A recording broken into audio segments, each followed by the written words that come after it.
Hello everyone, welcome back to my channel. ভিডিওটা আজকে রান্নাঘর থেকে শুরু করছি। আর এখানে দেখো আমি কাঁচকলার কোফতা বানাচ্ছি।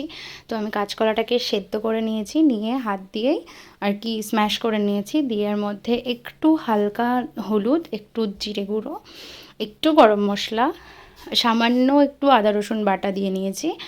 আর এখন আমি লঙ্কা কুচিয়ে নেব, দেন এর মধ্যে লঙ্কাটা দেব। তো চলো, দেখো এখানে আমি লঙ্কা দিয়ে নিলাম। আর তারপর এর মধ্যে মেশাবো নুন স্বাদ মতো, একটু কালো জিরে দিতে পারো যদি ইচ্ছে হয়। আর যারা মোটামুটি নিরামিষ খাবে ভাবছো, তাহলে তারা শুধু আদা রসুনটা স্কিপ করে দেবে। বাকি যা আছে তুমি সব দিতে পারো, মানে আমি যেগুলো যেগুলো দিয়েছি। তো এটাকে আমি লঙ্কাগুলো আরেকটু দেবো, যে যার ঝাল মানে স্বাদ অনুযায়ী লঙ্কা দিয়ে নিও। এবার এর মধ্যে দেবো হচ্ছে বেসন। তো তোমরা বেসন চাইলে বেসন দিতে পারো, কেউ যদি মনে করো ময়দা দেবে ময়দা দিতে পারো। আমি বেসনটাই দিচ্ছি। তো বেসনটা দিয়ে এবার এটাকে মেখে নেব টাইট করে।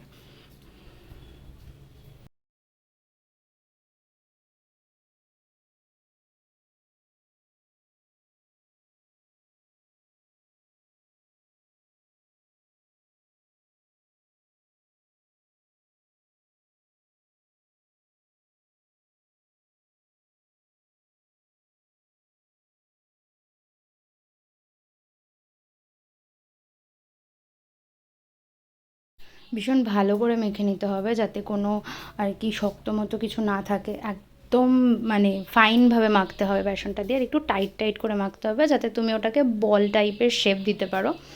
তো আমি মেখে নিই, দেন তোমাদের সাথে দেখাচ্ছি আমি বাকিটা।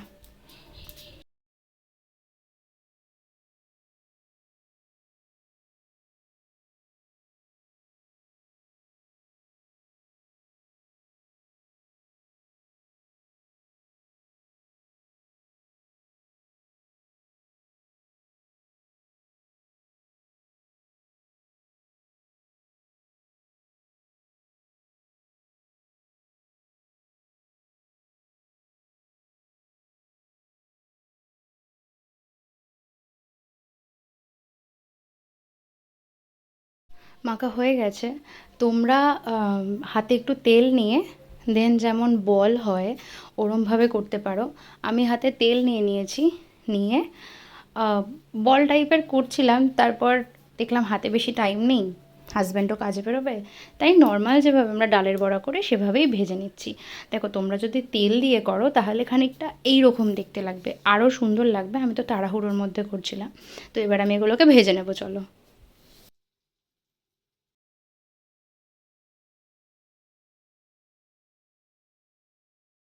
দেখো এরকম দেখতে লাগবে ভাজার পর।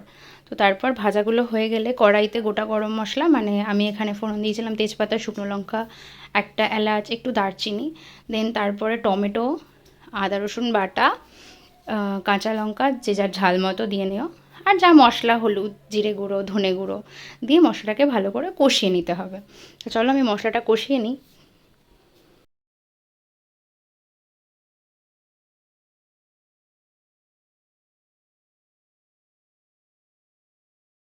তো মশলা থেকে তেল ছেড়ে গেছে, এরপর আমি আলুগুলো দিয়ে দিয়েছি এখানে ভেজে রাখা। তোমরা চাইলে আলু নাও দিতে পারো, আমি আলুটা দিয়েছি যেহেতু আমাদের বাড়িতে সবাই মোটামুটি তরকারিতে আলু পছন্দ করে। তো তাই জন্য তো আলুটা দিয়ে ভালো করে কষিয়ে নেব, নিয়ে তারপর এটাকে জল দিয়ে ঢেকে রাখবো কিছুক্ষণ।